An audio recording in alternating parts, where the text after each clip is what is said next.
মধু নিয়ে চলে আসছি সাগর পার। এই যে এক পাশে সাগর, এই যে সাগর, আর আমরা মধু নিয়ে চলে আসছি একদম সাগর পার। এই যে মধু এখন ভাঙবো, দেখি কি হয়। এই যে দেখেন একদম টাটকা। যদি একটু কাছ থেকে দেখাই তাহলে দেখেন এই যে মধু, এই যে মধু, এই যে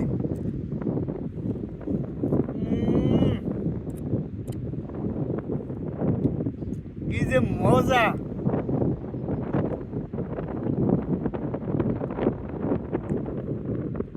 সাগর পার মধু খাইতে কি যে ভাল লাগতেছে, অস্থির অস্থির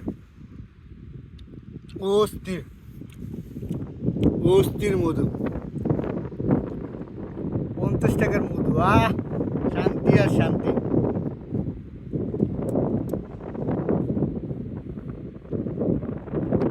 কলিজে ঠান্ডা, সাগরে বাতাসে লাগতেছে গায়ে, আর এই যে পুরী রোদ, আর আমার হাতে হলো মধু, আর আমার সাথে আছে রাফি।